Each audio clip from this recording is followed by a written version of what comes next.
아나운서가 소개하고 아직 안무스 가능은 아이템. 와. 안녕하세요. 안녕하세요. 아 뭔가 음. 확 달라지지 않았나요? 아 이제 방송국이 투자를 하네. 마이크도 새로운 네. 걸로 바꾸고 우리 아이템 의상이 이제 점점 달라지고 있네. 그러니까요. 여기 푸릇푸릇하게 네. 풀도 좀 놓고. 아이고 이거. 이거 진짜네 이거. 그럼 진짜죠. 설마 가짜를 놔두겠어요? 가짜를 보통 넣지 않나? 아 그래요? 네. 피디님 물 잘 주시고요. 네. 그리고 여기 우리 대표님의 책이 아 네. 저 열심히 읽고 있습니다. 아 네. 아직 안 읽었어요? 반 정도 읽었어요. 네, 열심히 네. 이번 달 안에 다 읽는 네. 걸 목표로. 자, 먼저 글로벌 이슈부터 좀 알아볼게요. 트럼프 행정부가 그 전임 바이든 정부에서 마련했던 AI 수출 통제 계획을 철회한다고 합니다. 네네. 맞습니까? 네. 지금 이제 미 상무부 대변인 발로 나온 거고요. 바이든이 퇴임하기 한 달 전에 이제 반도체에 대해서 규제를 했어요. 네. 그 AI 반도체에 대해서 AI 확산 프레임워크라는 이제 그 규제를 했는데 이제 레벨별로 네. 우리 동맹 레벨에 따라서 이제 AI 칩을 이제 규제를 하는 거였어요. 레벨 1, 2, 3가 있나요? 그렇죠. 네. 제일 가까운 쪽은 이제 좀 팔 수 있게 해주고 이제 그것보다 좀 떨어지면 이제 네. 이렇게 허들이 높아지는 거였는데 우린 좀 가깝죠? 그렇죠. 네. 이제 우리가 투자를 안 했을 뿐이죠. 아, 네. 다행인 거죠, 그러면? 그렇죠. 그래서 이게 원래는 시행이 5월 15일부터 시행이 되는 걸로 원래 계획이 돼 있던 거예요. 네네. 그런데 이제 트럼프가 이거 바이든이 한 거니까 요거 그냥 철회하고 오. 철회하고 이제 그러면 땡 하면 좋죠. 네. 근데 내가 새로 만들겠다. 아, 뭐야? 어차피 그래서- 수출 통제를 하는 거네요? 근데 이제 트럼프는 항상 디테일이 없잖아요. 네. 아, 그러니까 말만. 말은 센데 디테일이 없기 때문에 그럼 기업들이 요걸 좀 회피할 수 있는 외로들이 좀 생기지 않을까. 아. 요런 기대를 시장이 좀 하는 것 같아요. 아하, 네. 그렇군요. 두 번째 이슈는 일론 머스크가 설립한 AI 기업이죠. 네. XAI가 팔란티어와 협력한다고요? XAI 혹시 그록 써보셨나요? 아니요? 써보셨어요? 네, 어때요? 저기 트위터를 이제 이렇게 쓰면 트위터 앱에서 이제 그록을 쓸 수 있게 돼 있어요. 사실 무료인데도 불구하고 네. 꽤 쓸만합니다. 오, 네. 챗GPT만큼인가요? 이제 못지않은 것 같아요. 오. 그래서 원래 그록2라는 네. 모델을 서비스를 하다가 최근에 그게 원래 GPU 10만 장 가지고 AI 클러스터를 꾸렸다가 그록3가 이제 20만 장으로 늘었어요. 네. 그래서 20만 장으로 늘으니까 성능이 10배가 좋아졌어요. 오. 10배 좋아졌고 그리고 이제 여기서 뽑아주는 이제 네. 이미지 있잖아요. 우리 그 챗GPT 쓰면 달리라는 이미지 그 뽑아주는 그 서비스를 쓸 수 있잖아요. 여기도 똑같이 쓸 수 있는데 네. 사실 달리는 굉장히 뭐 이렇게 좀 빡빡해요. 얘가 뭐 이거는 정책 위반이라서 안 되고 뭐 이런 이야기를 많이 하는데 네. 그록은 되게 잘 뽑아줘요. 트럼프 얼굴도 잘 뽑아주고 아, 뭐 그래서 아무래도 좀 더 이제 리버럴하다라고 하는데 여기에 이제 팔란티어 솔루션까지 더해지면 더 파워풀해질 거다. 아하. 이런 이제 기대를 할 수 있겠습니다. 챗GPT를 위협하겠네요. 잠재적으로는 충분히 가능성이 있다고 생각합니다. 그렇군요. 그럼 이제 국내 뉴스도 체크를 해보겠습니다. 음. AMD가 반도체 위탁 생산을 삼성이 아니라 네. TSMC에 맡길 가능성도 있다고요? 네, 일단 사실 AMD의 어떤 차세대 공정에서 삼성 파운드리가 되게 중요했거든요. 네. 왜냐하면 AMD 입장에서는 TSMC한테 100% 파운드리를 의존하게 되면 아무래도 끌려갈 수밖에 없고 그래서 이제 리사수 박사가 원래 그 로드맵 발표할 때도 삼성 그 파운드리 3나노 공정이 이렇게 이제 원래 계획돼 있기도 했고 네. 했는데 이제 삼성 파운드리가 워낙 못하니까 이제 뺀 거고 그리고 이제 오히려 이제 지금은 이제 TSMC 미국 팹보다 이제 삼성 파운드리가 더 못하니까 네 이제 그것도 이제 물량이 이제 원래 계획됐던 물량들이 넘어가는 뭐 네. 그런 뼈아픈 그럼에도 불구하고 뭐 또 테슬라하고는 또 삼성 파운드리가 잘 되고 있고 그래요. 네, 지금 패키지 데이를 이제 진행하려고 하고 있고 또 뭐 아주 비관적인 상황만은 아닙니다. 그래요? 네. 그러면 AMD가 이렇게 큰 네. 악재는 아니다. 큰 악재죠. 며칠 네. 전에 저희가 바로 삼성 이야기 했었는데 네네. 이제 그렇죠. 네.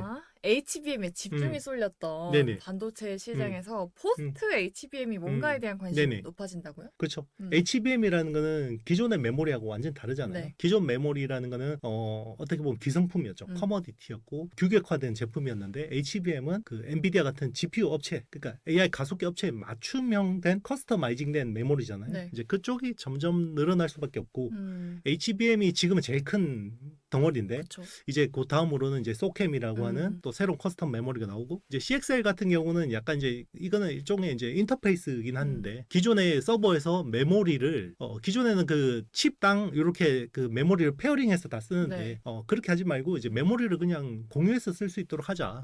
그게 이제 CXL의 컨셉이거든요. 네. 그러니까 어떻게 보면 이제 메모리를 공유하는 CPU하고 GPU가 같이 막 공유할 수 있는 그런 컨셉이긴 한데 아직까지 이쪽은 명확한 방향성이 있다고 보기 힘들어요. 왜냐하면 CXL이라는 이제 그 인터페이스 자체는 메모리 업체들이 좀 주도를 네. 하는 거고 지금 소캠이나 HBM 같은 경우는 프로세스 업체들, 그러니까 네. 쓰는 업체들이 어떤 뭔가 제시한 표준이거든요. 그래서 뭐 CXL이 잘 되면 우리도 어떻게 보면 어떤 새로운 먹거리가 생기긴 하지만 여기에 대해서는 아직까지는 조금 더 이제 검증이 필요하다. 뭐 이런 생각입니다. 이렇게 뉴스 좀 자세하게 훑어봤고요. HBM 방금 말했는데 오늘의 주제는 이겁니다. HBM 제조 공정에 큰 변화가 일어나려고 하고 있는데 지각 변동이 예고되어 있다는 소식이 있습니다. 이게 무슨 말인지 저희가 오늘 하나하나 차근차근 알아보도록 하겠습니다. 하이브리드 본딩이라는 혁신적인 기술이 도입된다고 하는데 이게 반도체 칩이랑 칩을 직접 연결한다. 네. 고 하더라고요. 네. 어쨌든 그 하이브리드라는 말 자체가 뭔가 두 가지를 결합한다는 거잖아요. 그렇죠. 이게 그럼 칩을 연결을 해서 하이브리드인가요? 두 개를 연결해서? 그러니까 여기서 이제 그거죠. 이제 칩하고 칩을 네. 다이렉트로 연결하는 거죠. 네. 그러니까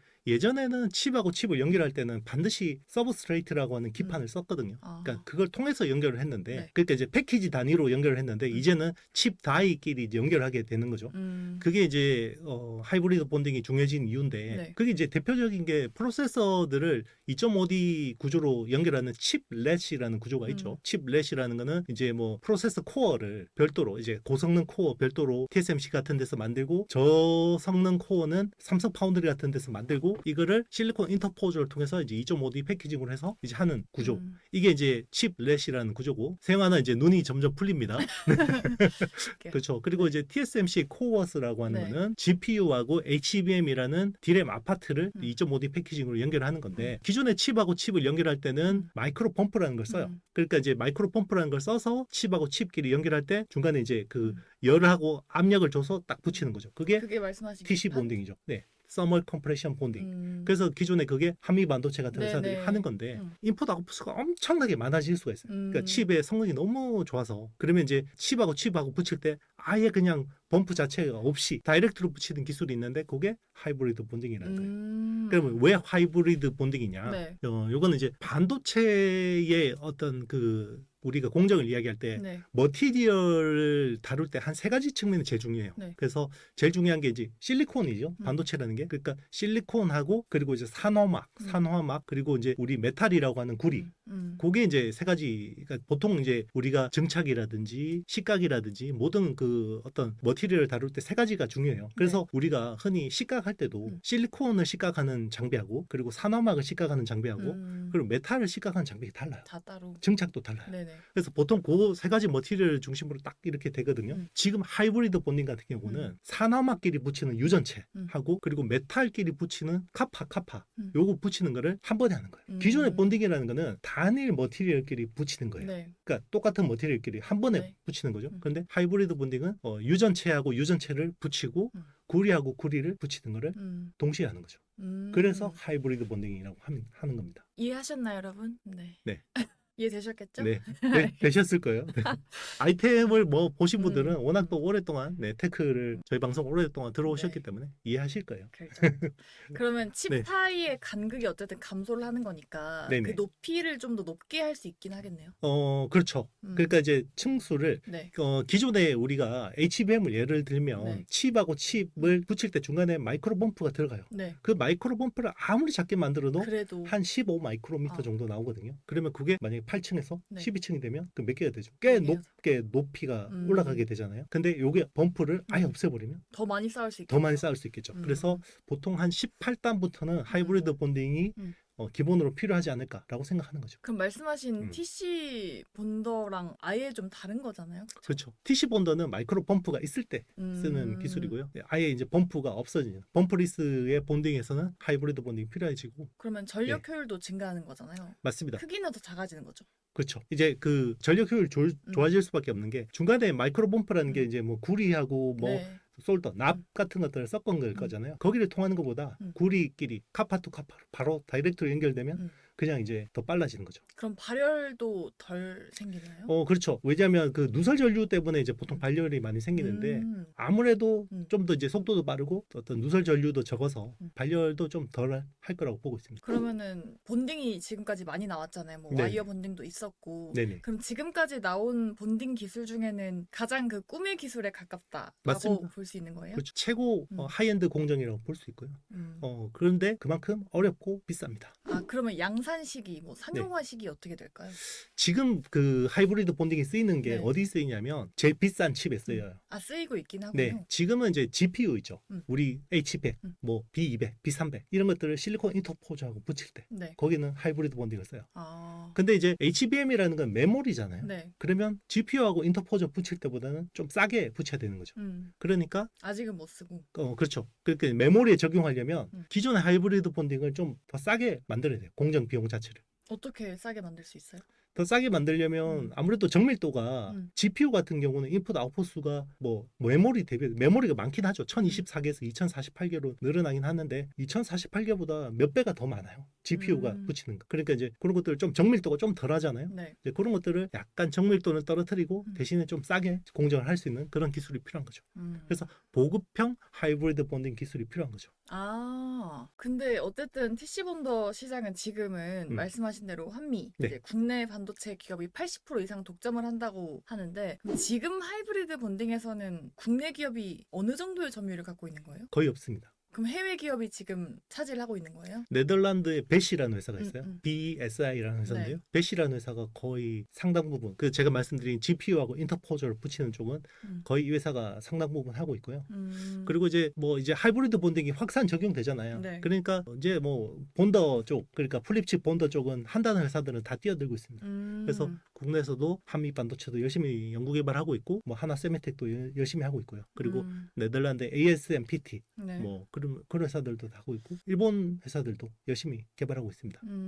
근데 지금 삼성이랑 하이닉스도 크게 관심을 보이고 있고 이미 하이브리드 기술을 적용한 샘플 데이터를 공개를 했잖아요. 네네. 근데 어플라이드 머티리얼즈가 배시랑 음. 손을 잡은 거잖아요. 네네. 그럼 얘네한테 밀리고 있는 상황이죠. 그러니까 이제 하이브리드 본딩은 네. 그냥 딱 본딩만 하는 것보다는요. 네. 그러니까 본딩도 중요한데 그 앞전에 전처리 공정이 되게 중요해요. 그러니까 전처리가 우리가 쉽게 생각해 보면 칩하고 칩을 딱 붙이려면 이게 정말 팽팽하게 맞아야 되잖아요. 네. 그죠? 그리고 우리가 이 그 휴대폰에다 보호 필름 붙일 때 이렇게 싹 대면 그냥 맞아. 싹 붙죠. 네네. 그러니까 그게 액티베이션이 돼 있는 거예요. 표면에다가. 네. 이제 그런 것들이 다 필요하거든요. 그러니까 평탄하게 매끄럽게 하려면 그 앞에 반도체 전공정의 기술들이 필요해요. 그게 대표적으로 CMP라고 하는 화학기계적 연마 뭐 이런 것들이 필요하고요. 그리고 유전체를 붙일 때하고 구리하고 구리를 붙일 때 또 기술이 다르죠. 그런 것들도 이제 아무래도 여기는 또 어닐링이라는 기술이 필요해요. 네. 열을 줘서 레이저 가지고 뭐 아니면 뭐 그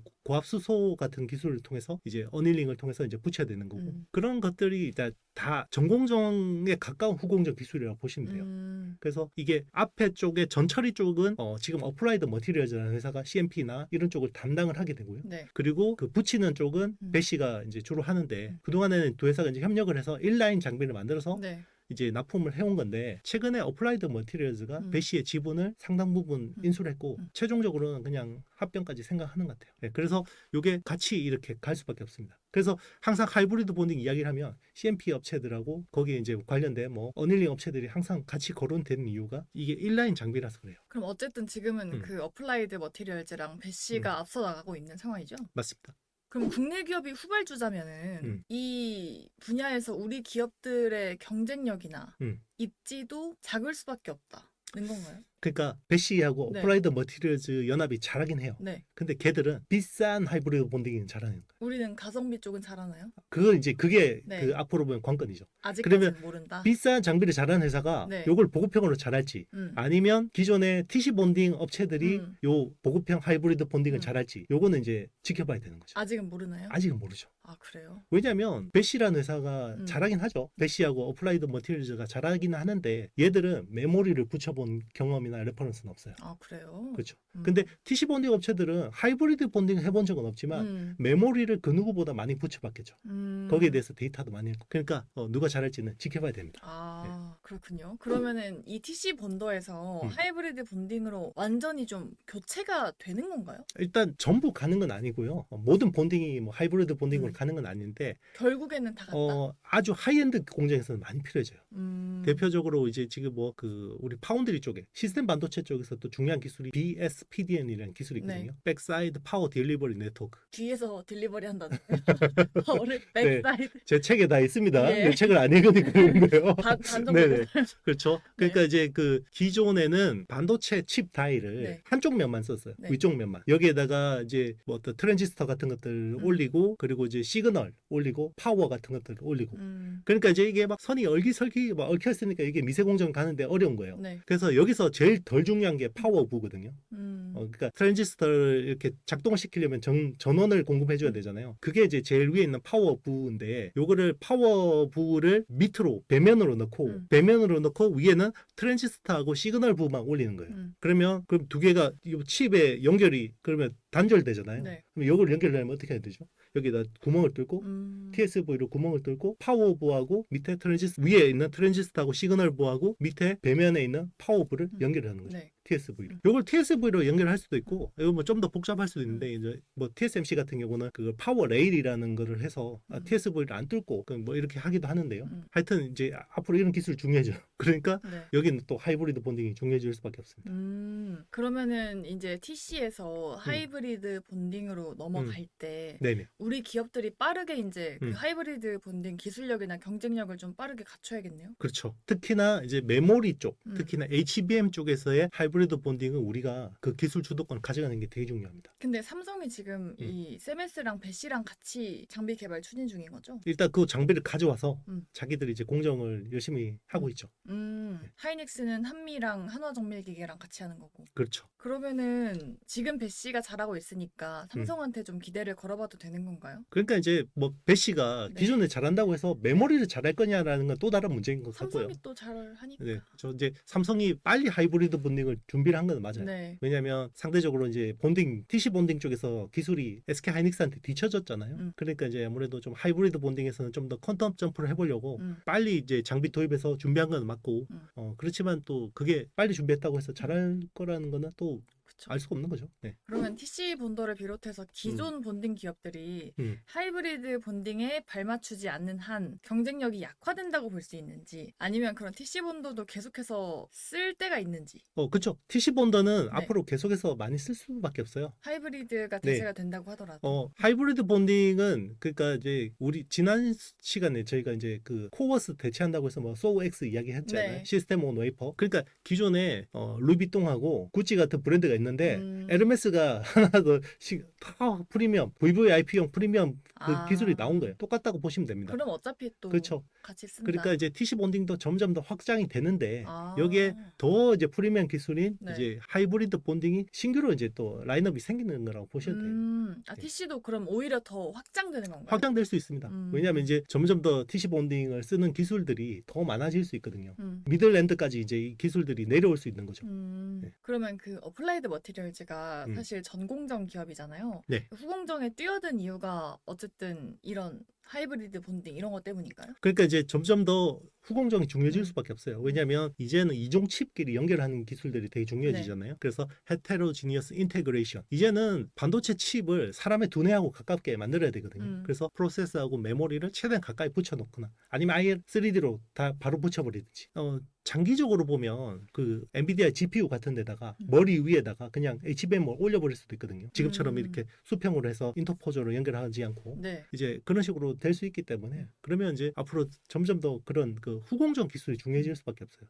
그러니까 지금 어플라이드 머티리얼즈 같은 회사들도 그리고 EDA 툴 업체들 있잖아요. 네. 그러니까 설계 툴 업체들도 뭐 시놉시스나 케이던스 이런 회사들도 보면 지금 어드밴스드 패키징 쪽은 굉장히 많은 그 IP들을 많이 준비를 하고 있거든요. 그러니까 앞으로 이쪽이 이제 중요한 먹거리가 될 거다라는 거는 대다수 반도체 업체들의 컨센이죠. 그러면 지금 사실상 HBM을 만들고 있는 모든 기업들이 하이브리드 본딩도 같이 추진하고 있다라고 봐야 될까요? 그렇다고 봐야죠. 되죠. 네. 왜냐하면 HBM이 이제 점점 더 단수가 높아지는데, 근데 단수가 높아진다고 해서 두께 높이를 계속 키울 수가 없어요. 그렇죠. 네, 그래서 그거를 이제 유지하기 위해서는 범프 없이 붙이는 그런 기술들을 더 고민할 수밖에 없고, 그리고 이제 12단, 뭐 18단 갔다가 뭐 이제 뭐 20몇 단 이런 식으로 계속 가야 되잖아요. 그러면 높이를 안 높이면서 이거를 이제 더 많이 적층을 하려면 그 반도체 웨이퍼 자체를 워낙 얇게 갈아내야 되고, 네. 근데 그걸 또 얇게 갈아내면 또 공정 난이도가 너무 높아지잖아요. 그러니까 이제 여러 가지 문제들이 있는 거죠. 그럼 이 HBM 기술력에서 하이브리드 본딩이 이렇게 중요한 거라면은 결국은 기업들이 하이브리드 본딩을 잘하는 기업과 계약을 맺고 물건을 좀 확보하는 게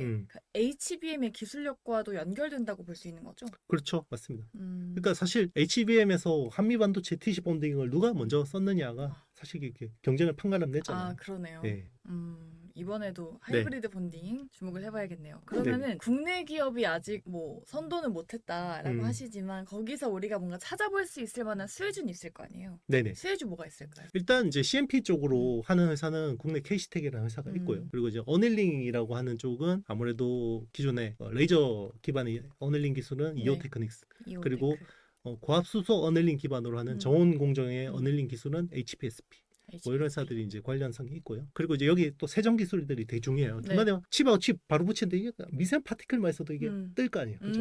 그러니까 파티클 정말 깔끔하게 세정하고 검사할 수 있는 그런 쪽이 필요한데 그런 쪽에서는 이제 제우스라는 회사가 또 기술을 가지고 있다고 볼 수 있습니다. KC텍, 이오테크, HPSP, 제우스 정도. 네, 검사는 넥스틴이나 이제 파크 시스템스 뭐 이런 회사들. 알겠습니다. 네, 반도체 기술 발전이 워낙 좀 빠르게 진행되고 있어서 또 다른 기술이 언제 또 튀어나올지 모르니까 좀 매일매일 좀 체크하는 게 중요할 것 같습니다. 그러면은 하이브리드 본딩 관련해서 우리가 투자 전략은 어떻게 좀 가져가야 될까요? 일단 이렇게 중장기적으로 굉장히 중요한 기술은 맞지만 이게 또 뭐 너무 빨리 막 TC 본딩을 대체해서 막 열릴 거다 이렇게 보긴 힘들어요. 왜냐하면 원래 하이브리드 본딩이 HBM에 도입되어 있는 게 HBM4부터 도입될 거라고 생각했었어요. 근데 HBM4에는 아마 일부만 도입될 것 같고요. 본격 도입되는 거는 HBM4E, 네, 4E부터 아마 도입이 될 것 같아요. 그래서 그만큼 기술이 어렵고 그리고 또 공정 난이도도 까다롭기 때문에 그래서 우리가 이제 그 관련주들을 계속해서 보면서 지켜보면서 중장기적인 관점으로 투자를 하는 게 맞을 것 같아요. 알겠습니다. 자, 저희 마지막으로는 댓글 읽기 타임 가져보겠습니다. 엔비디아 중국용으로 H20보다 성능을 낮춘 걸 개발한다는데 화웨이도 있는데 중국에서 살까요? 성능은 뭐 엔비디아 칩이 뭐 H20보다 더 성능이 낮으면 좀 메리트가 떨어질 수도 있죠. 근데 이제 엔비디아 칩을 써서 개발을 하면 좋은 점이 있죠. 일단 쿠다라는 소프트웨어 생태계 쓸 수 있고 그리고 이제 옴니버스라는 시뮬레이션 쓸 수 있고 그리고 로봇 개발할 때는 뭐 이제 그루치나 뭐 아이작 이런 것들 계속 쓸 수 있잖아요. 그러니까 이 소프트웨어 스택 이게 사실 굉장히 메리트가 있거든요. 그리고 쿠다를 쓰면 이제 선배들이 만들어 놓은 족보를 그냥 갖다 쓸 수 있잖아요. 근데 화웨이 칩을 쓰면 이제 그런 것들 다 없이 맨땅 헤딩해서 다 개발해야 되니까. 족보가 없나요? 화웨이는? 화웨이 만약에 칩을 쓴다 그러면 마찬가지예요. 엔비디아 외에 칩을 쓰려 그러면 쿠다를 쓰긴 써야 돼요. 근데 쿠다의 소스 코드를 가져와서 바로 쓸 수가 없잖아요. 아, 쿠다를 무조건 써야 네. 되군요. 근데 안 쓰고 하려면 이게 너무 힘든 거죠. 처음부터 끝까지 다 개발해야 되니까. 기존에 개발되어 있는 것들 굳이 내가 새로 개발할 필요는 없잖아요. 갖다 쓰면 되니까. 그러니까 이제 그거를 컴파일을 해서 써야 돼요. 그러니까 일종의 우리 번역이라고 생각하면 되거든요. 영문판 있는데 이거를 한글로 번역해서 근데 번역하면 중간에 매끄럽지가 않죠. 약간 딱 맞진 않잖아요. 그런 문제가 있는 거죠. 컴파일을 하면 아무리 컴파일을 잘한다고 해도 이게 이제 약간 호환성이 좀 떨어지거든요. 그런 문제도 있습니다. 네, 알겠습니다. 이렇게 댓글 하나하나에도 성심성의껏 답변을 해주시니까요. 여러분들 댓글 남겨주시면은 궁금한 사항 있으시면 저희가 또 뽑아가지고 답변 남겨드릴 테니까 많은 댓글 부탁드리도록 하겠습니다. 네, 오늘 내용 좀 어렵죠? 네, 오늘 내용이 굉장히 어려운데도 우리 세영 아나운서가 굉장히 잘 질문을 잘해줘서 질문 여러분 잘했나요, 저? 네, 오늘 되게 잘했어요. 공부를 해왔네. 새삼스레요. 좀 아시네요. 아, 네, 그렇죠. 공부한지 안 한지 딱 아시네요. 알죠. 막 이게 공공 풀리는 거 봐도 알아. 내가. 우리 아이템 수용자분들이 너무 이제 똑똑하시고 그렇죠. 잘 아시니까 그 수준에 좀 맞추려고 공부를 해요. 항상 열심히 준비하는 우리 그레이스. 네. 여러분 좋은 댓글 많이 남겨주시고요. 저희는 또 다음 주에도 좀 재밌는 주제 들고 다시 돌아오도록 하겠습니다. 저희 아이템과 또 함께하고 싶으신 분들은 좋아요, 구독, 알림 설정, 댓글 부탁드립니다. 여러분 안녕.